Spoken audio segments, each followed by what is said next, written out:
할렐루야. 오늘도 우리 주의 은혜로 복된 성일, 평안한 성일이 되어지시기를 주의 이름으로 축복합니다. 트라우마라고 하는 병이 있습니다. 혹시 이 트라우마에 지금까지 시달리고 있으신 분이 있으시면 오늘 주의 이름으로 깨끗하게 치유가 되어지기를 축복합니다. 이 트라우마라고 하는 것은 본인이 실제적인 죽음의 그런 위협을 겪었거나 아니면 심각한 질병으로 죽음의 문턱까지 갔거나 아니면 가까운 지인들이 그러한 물리적인 신체적인 유험을 겪는 것을 목격했을 때 그 마음에 생기는 외상을 트라우마라고 그럽니다. 예를 들면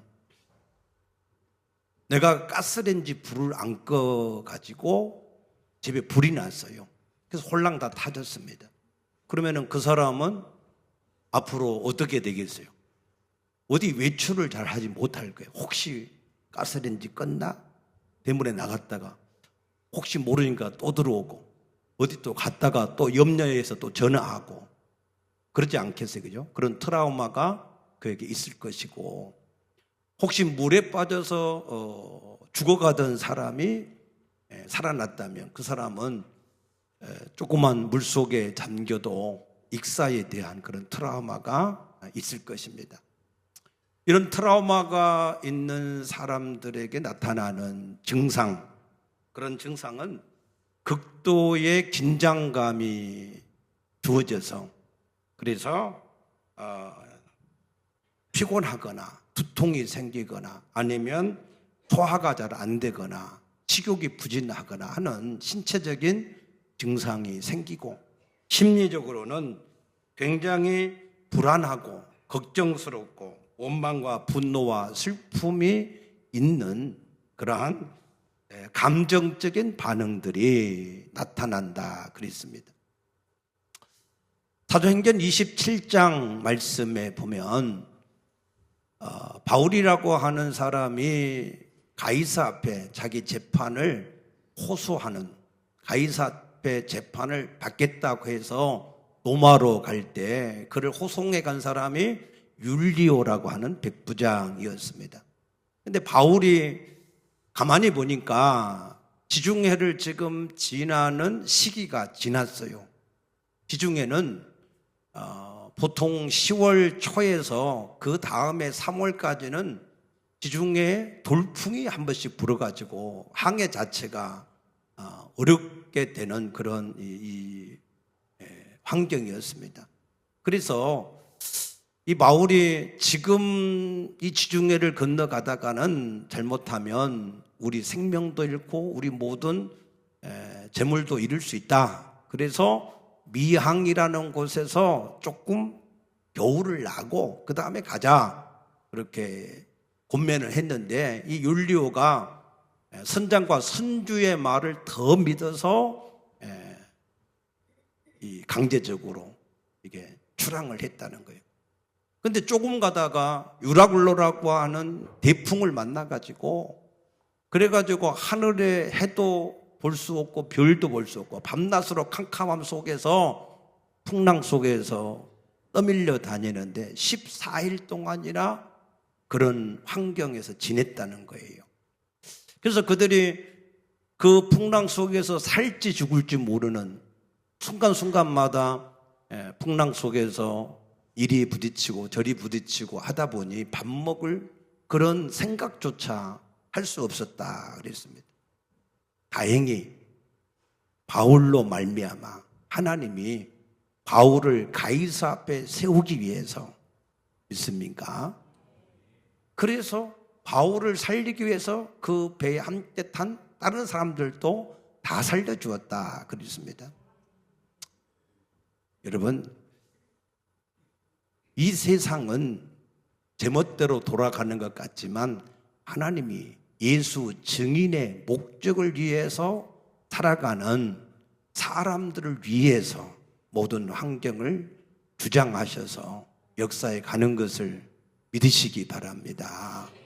그래서 여러분 자신이 예수 증인의 목적이 분명한 목적을 가지고 사시든지 아니면 그 목적을 가지고 가는 사람을 도우면서 살든지 둘 중에 하나를 하시면 하나님이 부르시는 그날까지 세상에 두려움이 없이 살게 될 줄로 믿으시기 바랍니다.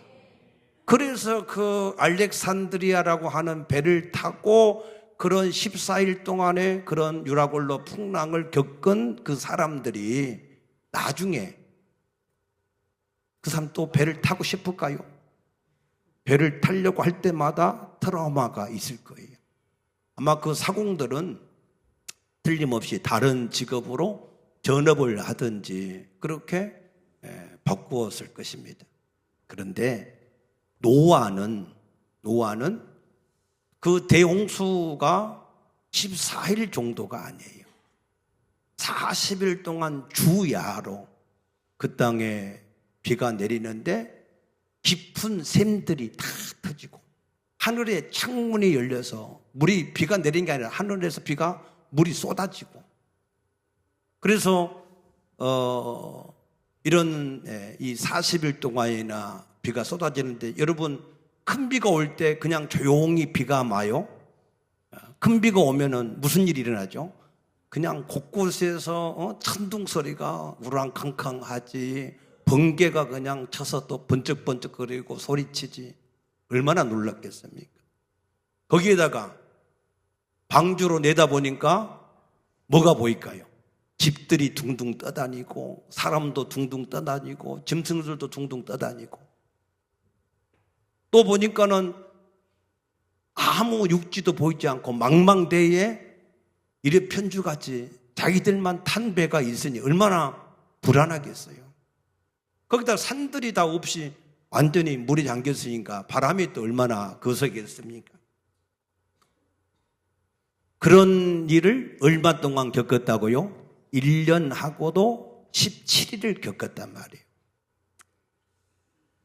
그러면 그 노아와 그 아들들이 그 가족이 방주에 나왔을 때 어떻게 살아갈까 한번 생각을 우리가 해보자는 거예요.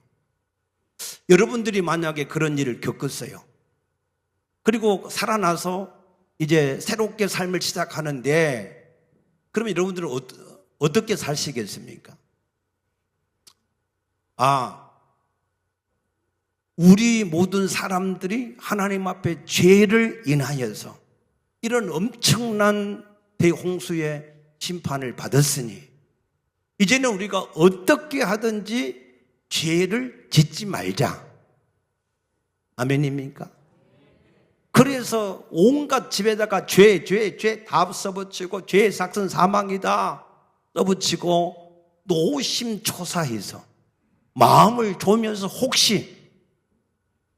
혹시라도 마음으로라도 죄를 범했을까 이렇게 두려워하면서 조심하면서 살지 않았을까요? 그런데 오늘 9장 20절에 보면 노아가 농사를 시작하여 포도나무를 심고 포도주를 마시고 취하여 그 장막 안에서 벌거벗은지라 그랬습니다. 노아가 뭘 먹었다고요? 포도주를 마셨다. 포도주를 히브리어로 야인이라고 그러는데 여기에서 포도주는 히브리 원어에 보면은 야인이라고 하는 단어 앞에 하라고 하는 정관사가 붙었어요.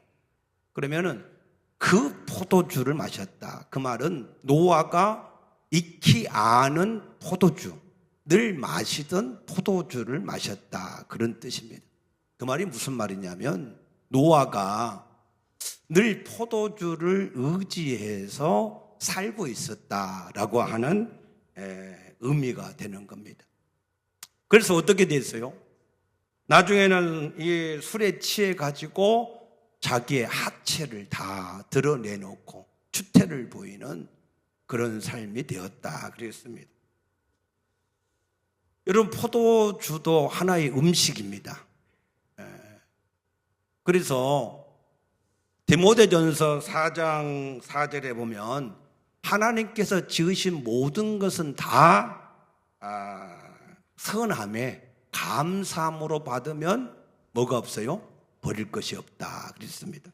또 로마서 14장 14절에 보면은 사도 바울이 내가 주 안에서 알고 확신하노니 스스로 무엇이든지 스스로 속된 것이 없고 다만 속되게 여기는 그 사람에게만 속되다 그랬습니다. 그러면은 무슨 말이에요? 거기까지만 들으면 무슨 말이에요? 술을 먹어도 된다, 포도주를 마셔도 된다 라고 하는 의미가 되지요. 그런데 문제는 타락한 우리 인간에게는 뭐가 없을까요? 절제력이 없어요. 절제력. 그래서 지금 연말이라서 술에 대한 유혹들이 많을 텐데 우리가 이 말씀을 꼭 여러분들이 한번 기억하시면 좋겠습니다. 잠언 23장 우리 한번 보시죠. 29절부터 잠언 23장 29절부터 보십시다. 재앙이 네게 있느뇨, 근심이 네게 있느뇨, 분쟁이 네게 있느뇨, 원망이 네게 있느뇨, 까닭없는 상처가 네게 있느뇨, 붉은 눈이 네게 있느뇨, 술에 잠긴 자에게 있고 그랬어요. 모든 재앙이 어디에서 온다고요? 술 때문에 오는 것이다 그랬습니다. 이 포도주는 붉고 잔에서 번쩍이며 그랬어요. 포도주가 잔에서 붉고 뭐 한다고요? 번쩍인다. 저거 먹고 싶다. 이런 유혹을 불러일으킨다 그 말이에요. 그런데 그것이 어떻게 된다고요? 순하게 내려가나니. 나는 이 말이 이해는 안 돼요. 술을 뭐 순한지 뭐한지 모르니까. 그런데 순하게 내려간다 그 말은 아주 부드럽게 술이 잘 이렇게 맛있다 그 말이죠. 순하게 내려가는데 그 다음에가 이제 문제예요, 그죠? 그것이 마침내 뱀같이 물 것이고 독사같이 쏠 것이고 괴이한 것을 보게 할 것이고 마음은 구부러진 말을 할 것이고 또 35절에 보면 내게 감각이 없어진다. 감각. 뭐가 선한지 잘못된 건지 옳은지 그른지 어떻게 살아야 될지 그런 뭐가 없어져요? 감각이 없어진다 그랬어요. 아멘입니까? 그러므로 어떻게 하라는 거예요? 31절에 너는 그것을 보지도 말지어다 그랬어요. 아멘. 그러면 또 어떤 사람은 아니 목사님 그런 포도주 얘기고 소주를 먹지 말라고 한 말씀은 없지 않습니까? 또 그럴 수 있어 사람이. 그래서 하나님이 또 그것을 위해서 이렇게 말씀하셨어요. 누가복음 1장 15절에 보면 포도주나 독한 술을 마시지 아니하며 그랬거든요. 그런데 이거는 개역 개정에서 번역한 내용이고 독한 술을 옛날 개역 성경에서는 포도주나 소주를 마시지 말라라고 분명히 말씀하셨습니다. 또 어떤 사람들은 디모데전서 5장 23절 말씀을 인용해서 아니 바울은 디모데한테 물만 먹지 말고 포도주도 좀 써라 마셔라 이렇게 얘기했는데 포도주 좀 이렇게 마셔도 괜찮지 않습니까? 라고 물어보는 분들이 있습니다. 그런데 바울이 디모데한테 말한 것은 포도주를 약으로 쓰라고 먹으라고 그랬지 그건 먹고 취해라 그걸 즐겨라 그렇게 말씀하지 않았다 하는 사실입니다. 믿습니까? 여러분도 음식을 할 때 무슨 잡내를 제거하기 위해서 뭐 이렇게 소주 같은 것들도 사용하잖아요. 하나님 그거 하지 마라, 그게 죄다, 그렇게 말씀한 적이 없어요.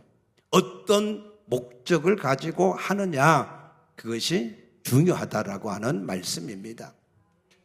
어떤 사람들은 레위기 17장 14절에 모든 어떤 육체의 피든지 어떤 짐승의 피든지 먹지 마라 라고 말씀하셨다 그래가지고 그 맛있는 순대를 안 들으세요. 순대 피가 이렇게 들어가서 그거 하잖아요. 또 해장국에 선지를 또 안 먹어.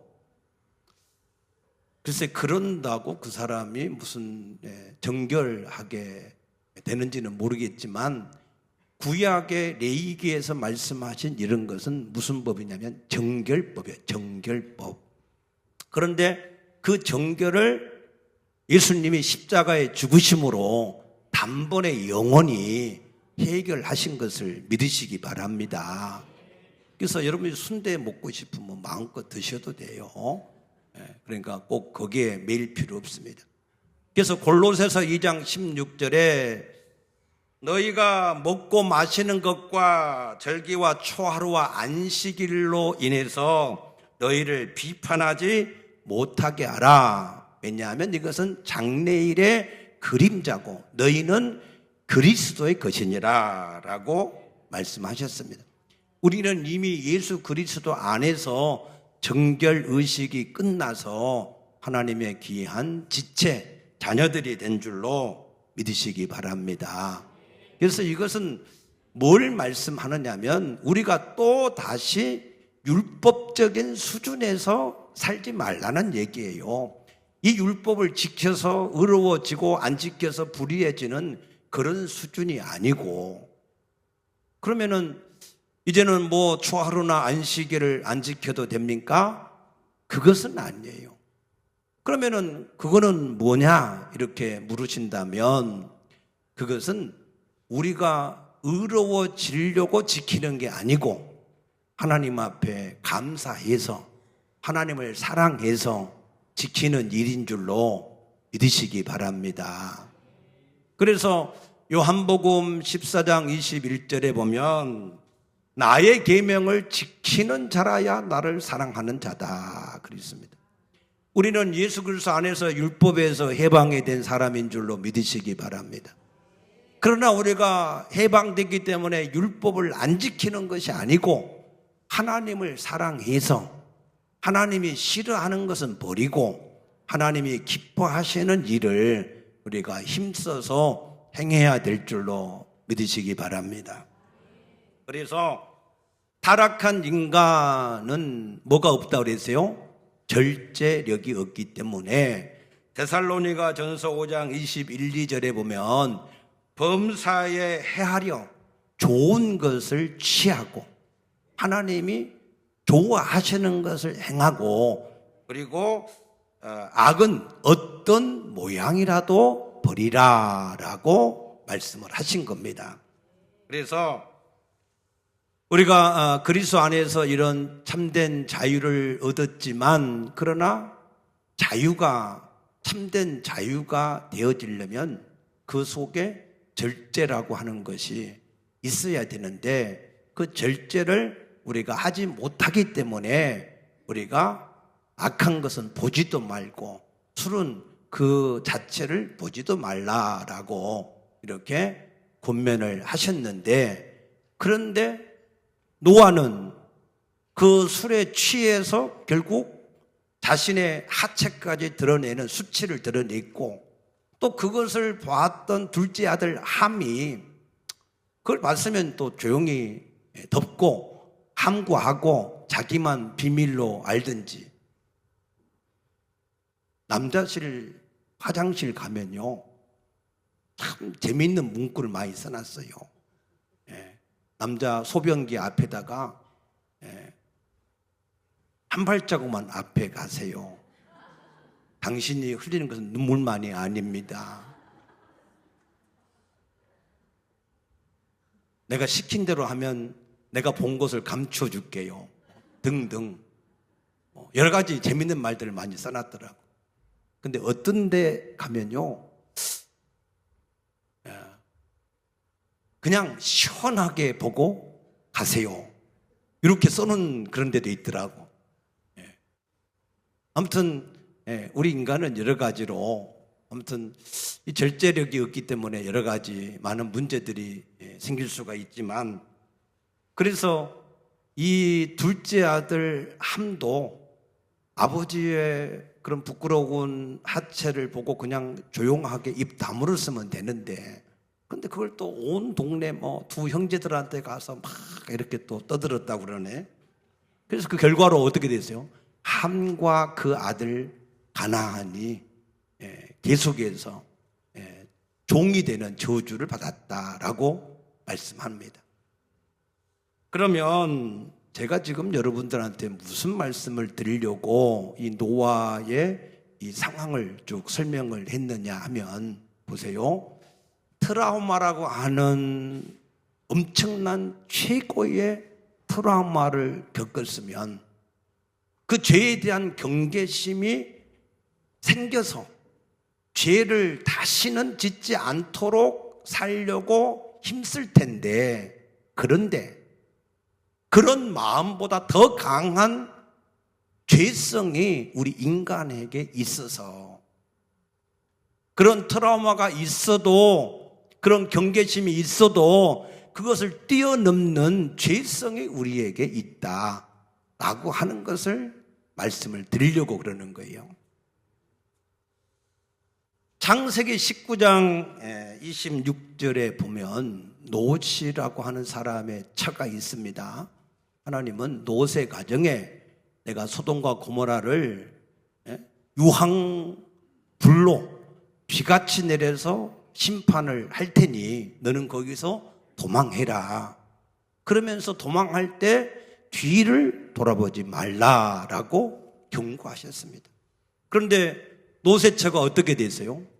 그 소돔과 고모라 성의 유황불로 불타고 있는 것을 보면서, 죄악으로 멸망하고 있는 걸 보면서 그래도 그것을 하나님의 경고를 무시하고 뒤를 돌아보는, 그것이 우리 인간이다 그 말입니다. 이해되셨습니까? 그래서 그런 죄성을 가진 사람들이 9장 19절에 보니까 노아의 이 세 아들로부터 사람들이 온 땅에 퍼지니라.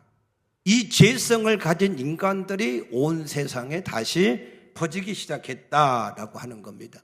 그럼 그 결과가 뭐냐? 그 결과가 11장 4절에 보시면 또 말하되 자 성읍과 탑을 건설하여 그 탑 꼭대기를 하늘에 닿게 하여 우리 이름을 내고 온 지면에 흩어짐을 면하자 하였더니 그랬습니다.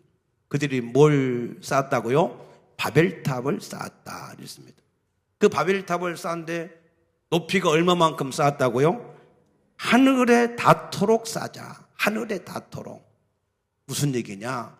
하나님이 또 우리 죄를 인하여서 세상을 홍수로 뒤엎을 때 우리 탑이 하늘에 닿아 있어서, 그래서 우리가 하나님의 심판을 우리가 면할 수 있도록 그렇게 인본주의로 우리가 살아가자라고 탑을 쌓았다라고 말합니다. 그들이 뭘 위해서 탑을 쌓았어요? 우리의 이름을 내고, 우리의 이름을 내고, 그리고 흩어짐을 면하기 위해서, 우리들의 이름을 위해서 인본주의로 살자 그 말입니다. 인본주의. 여러분, 우리가 하나님 없이 우리 인간끼리 인본주의로 살아갈 수가 있을까요? 택도 없는 소리입니다. 뭣도 없는 소리라고요? 어림없는 소리다 그 말입니다. 왜?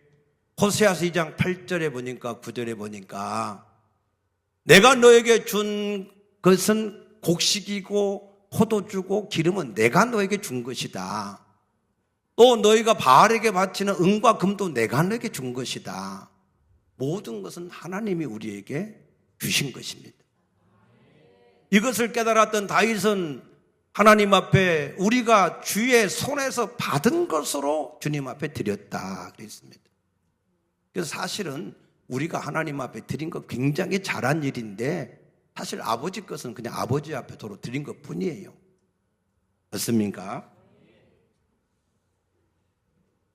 그래서 이 사람들이 원래 하나님이 이사야 43장 7절에 우리 인간을 지으신 목적이 뭐라고 그랬어요? 하나님의 영광을 위해서 지으셨다라고 분명히 말씀하셨습니다. 그런데 창세기 3장 5절에 아담과 하와가 자기들이 하나님 되어서 자기들을 위해서 살려고 하는 것이 이 모든 죄악의 시작이었고, 그 죄로 인해서 우리 인간에게 영원한 사망과 저주가 들어와서 우리 인간들이 망하게 되어진 것을 아시기를 축복합니다. 그래서 예수님이 어떻게 말씀하셨냐? 고린도 후서 5장 15절에 예수님이 모든 사람을 대신해서 죽으신 것은 산 사람들로 하여금 다시는 자기를 위해서 살지 않고 죽었다가 살아나신 예수님을 위해서 살도록 하기 위해서 대속의 죽음을 죽으셨다라고 말씀을 하셨습니다. 믿습니까? 그럼에도 불구하고 누가복음 12장에 보면 한 부자가 그해 농사가 엄청나게 잘 되었을 때 그 부자가 뭐라고 얘기하죠? 내 영혼아, 내가 많은 것을 쌓았으니 이제부터 잘 먹고 잘 살아보자. 오직 자기를 위해서만 살려고 하는 그런 생각을 가지고 있었다라고 말씀합니다. 그때 예수님이 뭐라고 하셨어요? 어리석은 자야, 오늘 밤에 내가 내 영혼을 불러가면 그 너를 위해서 쌓아놓은 그 모든 것이 누구의 것이 되겠느냐? 이 사람은 어떤 사람이냐? 하나님께 부여하지 않고 자기에게만 부여하기를 원하는, 하나님을 위해 살지 않고 자기를 위해서 사는 사람들이 이와 같을 것이다 라고 말씀을 하셨습니다. 맞습니까? 하나님은 우리로 하여금 먼저 그 나라와 의를 위해서 살면, 우리가 하나님을 위해서 살면 하나님이 우리를 위해서 사심으로 오히려 우리에게 복이 된다 하신 것을 믿으시기 바랍니다. 아멘. 우리 교회 장로님 중에 인테리어를 하시는 분이 있습니다. 제가 간증을 들었는데 어떤 아는 형이 소개를 해서 인부들을 데리고 가서 한 주간 열심히 일을 했는데 그 사람이 알고 보니까 전문 사기꾼이어서, 그래서 돈을 계속 달라는데도 이 핑계 저 핑계 대고 안 주더라는 거예요. 그래서 나중에는 하나님 앞에 그냥 마음이라도 편하게 살자 포기하고 그렇게 살려고 했는데, 이제 한번 그 현장을 가봐야 되겠다 싶어서 아침에 이제 가려고 했다는 거예요. 근데 그 안사람인 집사님이 12월 2일 날 우리가 초하룻 날 월삭 예배를 드리는데, 자기가 감사 예물을 드렸는데, 그런데 목사님이 축복 기도를 하는데 자기 장로님 일이 끊어지지 않게 하시고 그 모든 수고한 것이 하나도 못 받는 일이 없도록 해달라, 그렇게 기도를 해주더라는 거예요. 그런데 자기 마음에 그 기도를 듣는데 자기 마음에 이 돈을 받겠구나 하는 믿음이 생겼대요. 그래가지고 집에 가서 막 출근하려고 하는 장로님 붙잡고 여보 이 목사님이 이렇게 기도해 줄 때 나한테 이런 믿음이 생겨서 그러니까 우리가 그 돈을 꼭 받을 거야, 그렇게 얘기를 했다는 거예요. 믿음으로. 그래서 이제 그 장로님이 현장에 갔는데 그 총체적인 일을 맡은 사람이 있어서 마침 그 사람이 새벽에 거기에 나올 일이 없는데 거기 나와 있어서 그래서 전후 사정을 얘기하면서 꼭 사장한테 얘기를 한번 해달라 그렇게 얘기를 하니까 그 사람이 우리는 줄 거 다 줬다 그렇게 얘기를 했다는 겁니다. 그런데 나중에 이제 그 사람이 연락이 오기를 오늘 4시까지 돈을 입금을 해주겠다 그렇게 연락이 왔대요. 그래서 이제 하나님 너무 감사합니다 하고 시간을 재고 있는 거예요. 3시, 4시. 4시가 됐는데 안 해주는 거예요. 돈이 하나도 입금이 안 됐대. 그래서 진짜 포기해야 되나 보다 그랬는데 4시 40분에 이런도 빠짐이 없이 다 받게 된 줄로 믿으시기 바랍니다. 왜 그랬을까? 말라기서 3장에 보면은 하나님 앞에 온전한 11절 드리면 그 하는 일에 기한 전에 떨어지지 않고 해충이 해함이 없게 하신다라고 말씀하셨어요.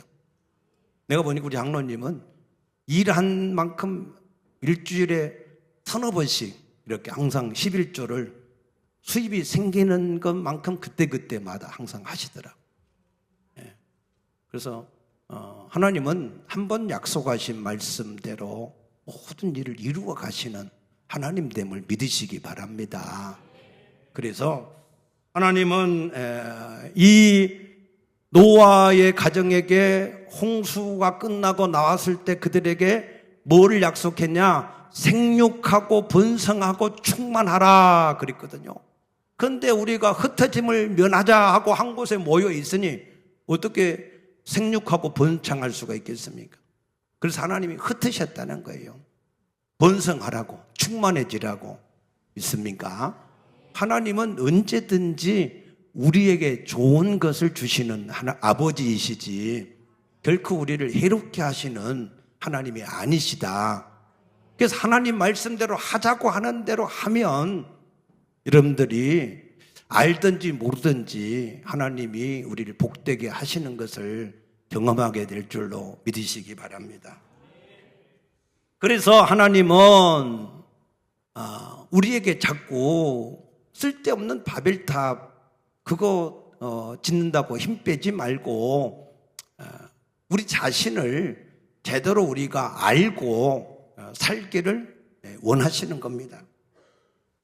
그래서 우리가 여러분이 지금 연말을 만나고 경제가 어렵고 힘들고 많은 일들이 있지만 그런 거 신경 쓰지 말고 그것보다 우리 자신을 먼저 성찰을 하셔야 돼요. 성찰. 내가 도대체 어떤 사람인가 하는 것을 뭐 해야 된다고요? 성찰을 해야 된다. 왜냐하면 잘 보세요. 자, 창세기 6장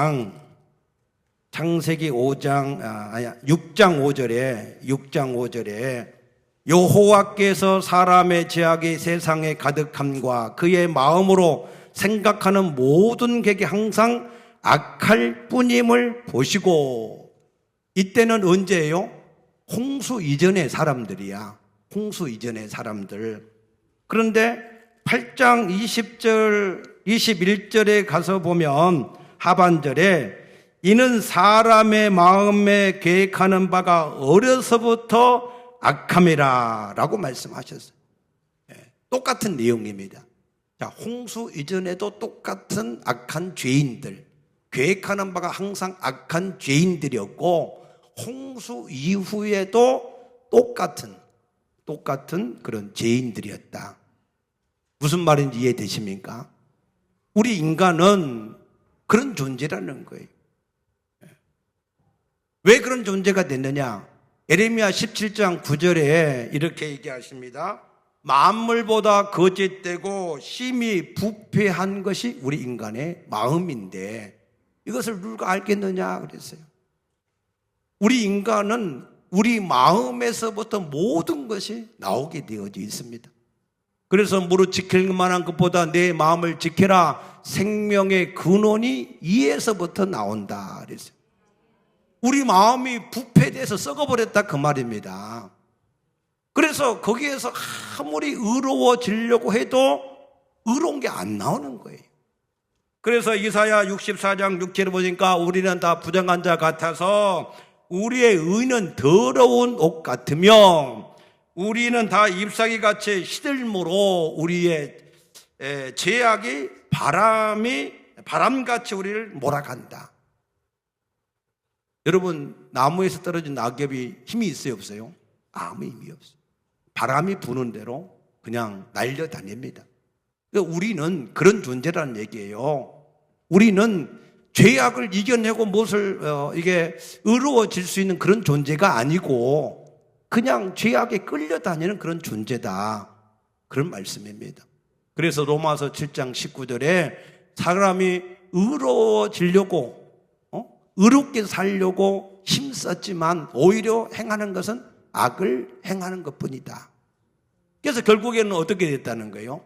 로마서 7장 24절에 보니까 오호라 나는 공고한 사람이로다. 누가 나를 이 죄와 사망의 몸에서 건져낼 수 있겠느냐. 우리는 이 죄라고 하는 것에 갇혀서 아무리 발버둥을 치고 몸부림을 해도 빠져나올 수 없다는 겁니다. 맞습니까? 여러분이 죄를 이길 수 있던 건가요? 죄를 이겨본 적이 있습니까? 우리는 아무리 힘쓰고 있어도 죄를 이길 수가 없습니다. 그래서 로마서 3장 10절에 의인은 없나니 하나도 없고 23절에 모든 사람이 죄를 범하여서 하나님의 영광에 이르지 못하더니 그랬어요. 다 이제 이 죄로 인하여서 망하게 되어버린 겁니다. 저주 가운데 영원히 살 수밖에 없는 겁니다. 그런데 그때 하나님이 로마서 5장 8절에 우리가 아직 죄인 되었을 때, 언제요? 죄인인 상태로 그대로 있을 때 하나님께서 자기 아들 그리스도를 우리를 위해서 대신 죽게 하심으로 우리에 대한 자기의 사랑을 확증하셨다. 믿습니까? 하나님이 우리의 누구라고요? 아버지. 그 아버지는 자기가 죽을지언정 그 자식이 망하는 걸 볼 수가 없는 게 아버지의 마음이에요. 부모의 마음입니다. 그래서 하나님이 우리 인간이 죄를 감당하지 못하고 그 죄로 인해서 완전히 망할 것 같으니 신이 이 땅에 오셔서 우리 자식인 우리들을 위해서 대신 죽으신 것을 믿으시기 바랍니다. 그러면 우리가 그것을 진실로 안다면 내가 얼마나 죄인이고 죄를 하나라도 이기지 못하고 죄 가운데 멸망했던 나를 하나님이 은혜로 구원해 주신 것을 정말로 안다면 우리가 어떻게 살아야 될까요? 우리가 그 은혜에 감사해서 우리가 늘 은혜를 기억하고 감사하며 살아야 되지 않을까요? 맞습니까? 우리는 늘 하나님 앞에 감사할 일밖에 없어요. 어떠한 일을 당한 것보다 우리가 죄에서 건짐을 받은 마귀 자녀에서 하나님 자녀가 되어지고 지옥에서 천국의 백성이 되어지고 하나님 날 상속받게 되고 영원한 부활체의 영광을 얻게 된 것은 오직 은혜로 우리에게 주어진 것임을 항상 기억할 수 있게 되기를 축복합니다. 그래서 이것을 아는 사람은 항상 어떻게 해요? 겸손해, 겸손. 정말로 자신이 죄인인 걸 깨달아진 사람은 그 마음에 뭐가 있다고요? 겸손이 있어요, 겸손. 그 겸손을 우리가 처음에는 잘 몰라. 예수 믿을 때는 잘 몰라요. 자, 하나님이 여기 계시오. 하나님 빛이야. 내가 여기 있어요. 멀리 있을 때는 자기가 얼마나 죄인인 걸 몰라요.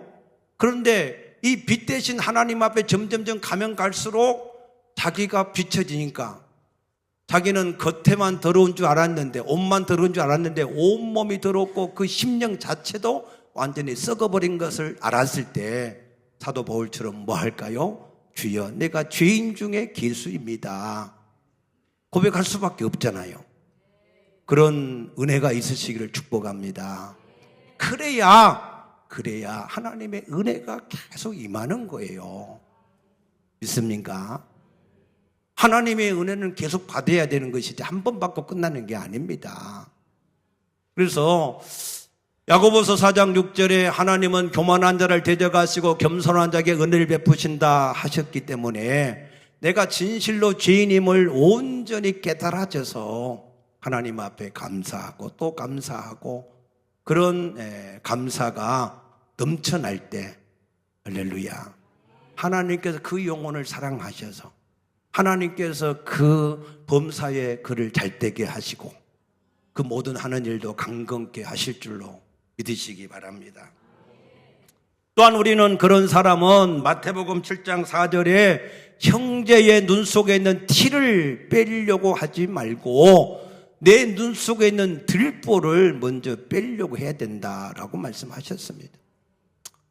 우리는 자기 속에 들보가 있는 것을 잘 모르고 형제 눈 속에 있는 티만 빼려고 하는 그런 삶이 되어서는 안 된다라고 말씀합니다.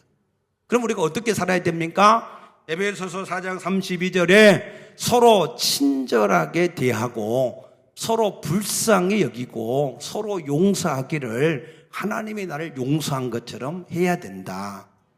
서로 불쌍히 여기라고 하는 말은 너도 죄인이고 나도 죄인이고 겉으로 드러나지 않았다고 해서 죄인이 아닐까요? 그 마음 자체가 열면 뭔가 더러운 것이 가득하단 말이에요. 그러니까 서로 뭐 하라고요? 정지하지 말고 불쌍히 여겨서 서로 중보기도 해주라는 거예요. 중보기도. 아멘입니까? 고대 그리스 철학자인 소크라테스는 지혜의 아버지로 불려지고 있는데 그가 그런 지혜의 아버지로 불려지게 된 것은 소크라테스는 아는 것이 하나가 있다 그랬어요. 그 아는 것은 내가 모른다고 하는 것을 안다라고 얘기했어요. 그러니까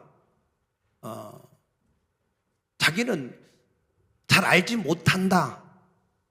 그것을 알고 있는 것이 자기가 아는 것의 전부다라고 얘기를 했기 때문에 그래서 늘 배우는 자세로 늘 겸손하게 그렇게 살아감으로 그가 지혜로운 그러한 철학자가 될 수 있었던 것을 믿으시기 바랍니다. 그래서 그가 우리에게 충고하기를 뭐라고 그랬어요? 네 자신을 알아야 된다. 자기를 성찰하지 못한 사람은 살 가치가 없다 그랬어요. 내가 죄인임을 진실로 깨달아서 자기가 얼마나 큰 죄인인가를 깨닫지 못한 사람은 하나님 앞에서 살만한 가치가 없는 인생입니다. 진실로 자신이 얼마나 큰 죄인인 것을 깨달아져서 그래서 하나님이 은혜로 자기를 구원해 주신 게 너무나 감사해서 일생 동안 하나님 앞에 오직 감사하고 또 감사하고 그렇게 사는 그러한 사람이 되어져야 하나님 앞에 그 사람이 살만한 가치가 있는 인생이 되어짐을 깨닫게 되시기를 축복합니다. 로마서 5장 20절에 하나님은 죄가 더한 곳에 은혜가 더했다 그랬어요. 내가 죄를 깨달으면 깨달을수록 내가 죄인인 것이 정말로 깨달아지고 깨달아질수록 내가 벌레 같은 티끌 같은 지렁이 같은 그런 나인 것을 하나님이 사랑하셔서 구원하신 것이 깊이 깨달으면 깨달아질수록 거기에 하나님의 은혜가 더 풍성하게 임하게 되어지는 것을 믿으시기 바랍니다. 그래서 12월 마지막 남은 시간들을 나를 성찰하는 내 속에 있는 모든 죄악을 발견하고 하나님 앞에 감사가 온전히 회복되어지는 그런 12월 한 달이 되어지시기를 주의 이름으로 축복합니다. 기도하겠습니다. 아버지 감사합니다. 홍수 이전의 사람들도 항상 악한 죄인이었고 홍수 이후의 사람들도 항상 악한 죄인이었던 것을 기억합니다. 지금도 그 아담의 피, 노아의 피를 이어받은 우리도 여전히 항상 죄인임을 고백합니다. 하나님의 은혜로 우리를 의롭게 하시고 은혜로 오늘도 우리를 불쌍히 여겨서 살아가게 하심을 기억하고 깨달아서 아는 지혜를 얻게 하여 주시옵소서. 감사하며 예수님 이름으로 간절히 기도드리옵나이다. 아멘.